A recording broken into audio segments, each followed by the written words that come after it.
Chapter 1. Sean Williams scratched his wrist until it burned, like he had accidentally touched his ex-girlfriend's hair straightener again. He glanced down to see his wrist turn slightly red and the thin flakes of skin fall out from underneath his fingernails. That was always the worst part about coming to Minnesota. The mosquitoes.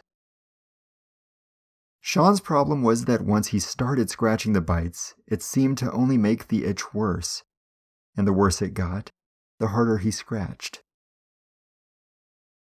He glanced up at his father, Sam, when he heard him sneeze. "God bless you," the outfitter said, interrupting his own lecture on the importance of preserving the wilderness of the Boundary Waters Wildlife Area. It was dirty in the outfitter's building, with thick layers of coarse gray dust blanketing most, if not all, of the dead animals that decorated the walls. There were so many hung on the walls, it was as if they were afraid that the customers would see no wild animals on their journey, and so they had to compensate. Sean stared up at the white-tailed deer's head that hung only a few feet above where he sat. Its glass eyes were glazed over with the same sort of emotionless expression that he noticed in the eyes of the lecturing outfitter. Sean noted that the outfitter's uniform was a dark green, and it seemed brand new, as if he had just pulled it out of the Amazon plastic packaging that it came in. He scanned the outfitter up and down quickly, the way he did with everyone. Sean was an examiner. He just couldn't help it. His eyes would often lock onto people without him knowing, and he would take in all the little random details of a person almost completely involuntarily. It made for many an awkward encounter. The corners that still appeared from where the outfitter's shirt had been folded were sharp, signaling that the uniform hadn't even been washed yet. He wore a necklace that dangled a shiny silver cross on the front. That seemed strange to Sean, only because the outfitter didn't seem to be the religious type. There was a bright yellow piece of paper that he held in front of him that clearly had an outline of the standard Boundary Water lecture on it. Sean could see the black bullet points through the sheet when the light was behind it. The outfitter's eyes drooped glumly at the paper as his low voice droned on with a humming tone that could be compared to that of an occupied hornet's nest. The guy couldn't have been any older than Sean, and yet it seemed like he had been giving this talk for so many years that he was about to bore himself to death. Sean and his dad had been coming to the Boundary Waters every single year of his life, so why in the world did they have to listen to the preservation talk again? It's a point that could be made in only a few words, and yet these people were able to talk for 20 minutes on how you're not supposed to take anything or leave anything. It reminded Sean of his first and only year of college, and he hated that for the same reason. He had often texted his now ex-girlfriend, who shared one of his classes, about the professors in the middle of the lecture. "Spit it out, dude," his texts used to say. Her response was always the same, a small smile and a subtle shaking of the head while looking at him from across the room. "I can't tell you how important it is that you keep your distance from the wildlife," the bored outfitter continued. "There have been reports of several bull moose in the area where you are going to be, which is the most dangerous animal you can encounter out there." Sean could see his dad smirk slightly out of the corner of his eye. It was the same smirk Sean had grown to know quite well, especially over the last 2 years. It was an expression that was slight and subtle, but at the same time just screamed, "I think it's kind of funny how much smarter I am than you." Sean realized his dad was probably thinking about how the most dangerous animal is actually the female moose, not the male. The cow, he had called it once, a fact which his dad had told him before. This was something that Sean admired about the 50-year-old man sitting next to him, his knowledge about the wilderness and the risks involved. It was something he had admired about him for years, although now it was starting to become a flaw. The smirk was now a bright red flag that marked a strange sort of arrogance to Sean. It meant that Sean's dad was better in some way than the person he was smirking at, and he knew it. "Now you guys are going in at a great time for northern pike," the 20-something-year-old went on. Yeah, no crap. That's why his family came at the same time every single year. Well, except for the year before. The year everyone was attacking everyone else. The year that ruined everything. The divorce and all the ugliness that came with it had finally died out for the most part about 6 months ago. Everything had been on the mend since then, on the surface at least. Still, Sean felt a separation that only he suffered from apparently, as his older brother, Trey, didn't seem to care at all. It was a divide that seemed to grow with every passing day, and it was all his problem now. "Now, we totally hope you guys find cool things, like moose sheds and stuff," the guide went on. "But don't touch it." "What?" Sean interrupted. "Why, can't we touch it?" "Well, I guess you can touch it," he replied, squinting at the piece of paper in his hand. Just don't take it with you or anything. We want it to be there for the next group to find." The outfitter scratched his head nervously and shook the bright yellow sheet of talking instructions. He looked as if it was the first time anyone had questioned what was written on the paper, and he had not been properly briefed on how to handle such a crisis. He was now in a panic, firing on all cylinders, and Sean could tell that this canoe trip enthusiast was going to do whatever he needed to do in order to wrap this thing up as fast as possible. "Are there, you guys got any questions?" the outfitter blurted. "Yeah," Sean's dad said. "Earlier you said that you had seen some bull moose in the area." Sean knew where this was going. His dad was a smart guy, but sometimes it seemed like he knew that a little too well. He would often catch his dad one-upping people at family get-togethers conversationally, and if the conversation steered away to something he didn't care to talk about, he would quickly do a course correction. During this correction, his voice would rise, uncontrollably sometimes, it seemed. Sean figured it gave his dad an adrenaline rush when he could make everyone think he was the smartest person in the room. Still, did he have to do this everywhere? He could easily dupe this infant he was talking to. It was obvious. So why even bring up the moose thing? Yes, we've had several, sightings of bull moose in the area." The outfitter seemed to repeat the exact same sentence he said before, only this time it was remixed with added words like, "Well, I'm sure you know that it's the cow that is actually the most dangerous animal we could see," Sean's dad continued, lifting his chin slightly in the air and squinting his eyes somewhat. Sean didn't want to endure the level of discomfort in this situation. This kid probably gets paid less than a waiter. He doesn't need people hounding him about whether or not one sex of the same animal is more dangerous than the other. He turned his head while the outfitter fumbled a few words out. Sean was looking at the surprisingly small amount of fishing tackle they had hanging on the wall. Around the corner from the tackle, Sean could barely peer into the back room where the heavy, loathsome smell of live bait wafted out from the doorway, infecting the artificial pine scent of the air in the main store. He could hear the faint sound of the old, vibrating aquarium filters that kept the live bait mostly live. Sean could remember the exact layout of that back room from all the years he had been there before. It used to be Sean and Trey's favorite part of the store when they were kids. They used to walk around back there, staring into the blackness of the tubs, separating the minnows from the leeches, while their dad would buy all the licenses at the main counter. It seemed gross, and even worse now that he was older, but Sean and his brother would dip their hands into the leech tub and lift a handful of the slimy, wriggling things out of the water. They would both look at each other and laugh with disgust, even though for some reason, Sean liked the feeling of them moving around in the palm of his hand.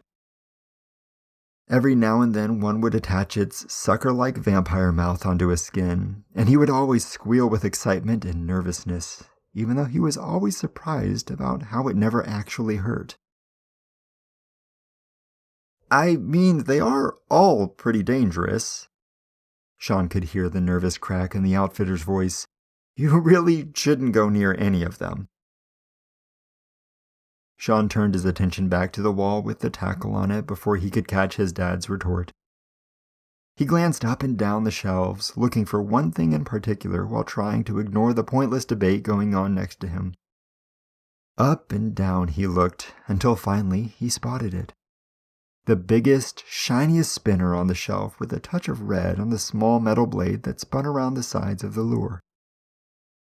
Sean could barely make out the price on the bright orange tag from where he was sitting. $5.99. What an absurd amount of money for something so small and fragile. Sean remembered one year where Trey had dropped one of those exact lures on the pavement while walking to the outfitter's van. It had bent the lure, and he had to use Sean's for the rest of the trip. They each had bought one because that was the lure his dad had always said attracted the pike the best, even though Sean usually caught them on the leeches they would also buy at the time. The price of the lure was of no consequence anyway, as their dad would always take both of them to Bass Pro Shops back in Illinois to get all their equipment. The prices were usually a little better at the big chain stores. That same spinner was a whole $2 cheaper there, and they would each get one. They had done their annual Bass Pro shopping spree only 1 week before, and Sean could remember the invisible blanket of tension that had covered all three of them. It now, however, focused most of its energy on his dad and Trey. They seemed fine as they walked down the aisles of the giant superstore. They talked quietly about trucks, every now and then laughing softly. But Sean knew that the tension was there, and that it would eventually culminate into something both of them were too lazy to stop before it could start. Sean walked down the aisles behind them, feeling helpless as he watched the inevitable explosion approach, every now and then interjecting an opinion into the conversation about the new truck Trey was planning on getting. After the divorce, Trey did not speak to their dad for almost a year. Now that it was once again time for their fishing trip, Sean wondered whether or not Trey would even go. At first, his dad was hurt when Trey seemed to ignore every phone call and family get-together, but later, that grief was replaced with a much more familiar emotion that would normally be targeted at their mother. Resentment. But for what? For everything, of course. As they walked through the store, Sean knew it was only a matter of time before that resentment would subtly reveal itself, then wait for the reaction from Trey before it would come to a head and destroy the peace of the moment. All it would take is a small comment from one of them to the other, like poking a sleeping cougar with a needle until it woke up and ripped the crap out of you with its claws. Whether he would admit it or not, Trey was much more like their father than Sean. Sean was always the peacekeeper. Trey was always the warmonger. He never backed down from a fight, and it felt as if he was always looking for one as well, just like his dad. There were plenty of times when Sean wished he had inherited some of that same quality. He had always been pushed around at work or with friends, always trying to please everybody at the same time, whereas Trey never seemed to worry about such things, always looking out for only himself, as he always said, which was naturally the reason he and his dad butted heads. Sean remembered exactly how the argument in Bass Pro a week ago had begun. Sam had asked Trey how their mom was. He knew that Trey would interpret that seemingly innocent question to mean something entirely different. Why did you side with that harpy and stay with her instead of me? The reaction from Trey was exactly how Sean knew it would be, with Trey's smile fading into a tight, uncomfortable frown. He would give a terse answer, knowing that his dad would have a follow-up question to poke that deadly cougar even more. "Hey, Trey, they have these wool socks you like," Sean interrupted, but he knew there was nothing he could do to stop what was coming. Trey glanced back for 1 second at the socks, probably not even looking at the socks. Trey was looking through the socks, only able to see the face of his father as he prepared for the next question. Sean dropped back to a safe distance as they prodded each other further and further into discomfort. He saw a TV hanging on the wall and pushed the shopping cart closer to it. He would do the same thing he had usually done to deal with this incoming problem. Watch TV until the fact that he was no longer with them distracted them from each other. Then they would stop conversing and eventually look for him so they could get done with whatever they were doing and leave one another until the next time they were forced to be together. This time, the only thing that kept them from separating was the checkout line at the store, and Sean was in a rare position of power here since he was the one pushing the cart with all of their crap in it. Though Sean's mind had been elsewhere at the time, he could remember what program was on the TV that day. It was the local news broadcasting an important national story, or so they claimed. Sean watched as the newscaster interviewed a brunette woman in a purple top with a long white skirt.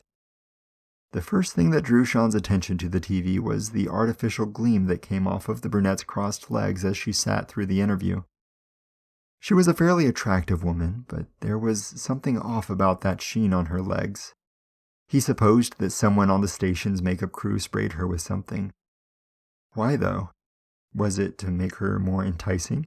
To catch the eye of the everyday male viewer that normally wouldn't pay attention to their show unless it was broadcasting a live terrorist threat in the Midwest? Sean supposed that this was completely accurate, since it had first caught his attention, and then the attention of some of the guys strolling through Bass Pro with a new camo jacket in their arms. Sean could see a few of them look, and then turn away quickly when their wives or girlfriends looked up at them. Whatever the reason for it was, it didn't matter, as the strangeness of the story being covered entranced Sean as he leaned on his shopping cart, listening intently. He knew then that the TV had given him the perfect opportunity to break up the slow-building argument in the aisle behind him. "Hey, Dad," Sean said loudly without even turning his head. His dad kept saying whatever he was telling Trey until Sean called a second time. "Come look at this," Sean called, listening to Trey and his dad's footsteps approaching from behind. "What?" Trey asked impatiently. He seemed as though he didn't want to be pulled from the argument. He had something to say to the old man, probably something that would best him once and for all, even though this was no different than all the other times. It's crazy," Sean said, gesturing towards the TV as the interview with the brunette woman continued. "Has it been mostly contained to Europe, then?" the news anchor asked with a slight smile.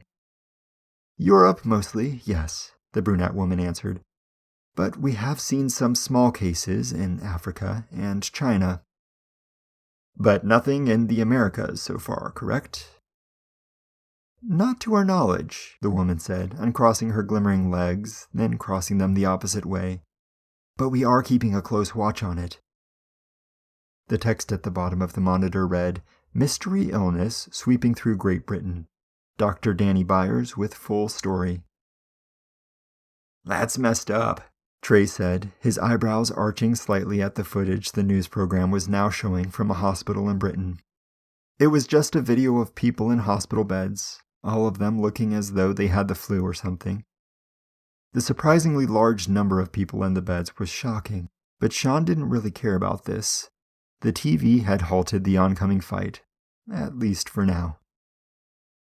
"If you're just tuning in," the news anchor went on excitedly, "we are talking with Dr. Danny Byers, who is giving us some insight on the strange plague that's been taking Europe by storm." A plague, Sean thought. That word was only written on the prompter to boost ratings. Why wouldn't you just say illness again? Panic-inducing idiots. The anchor went on.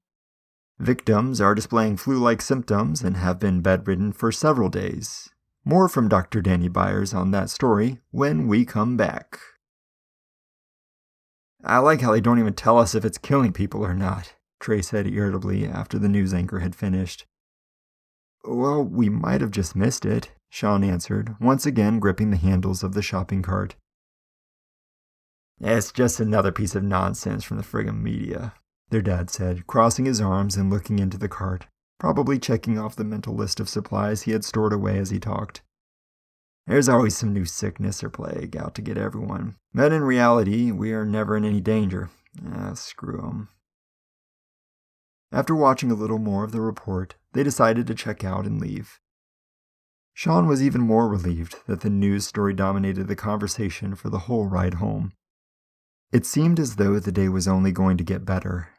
Sean's girlfriend was supposed to come to their dad's house that night so they could ride together to a movie. She lived on the same road as his dad, so whenever Sean was there, they would meet up and make plans for the night.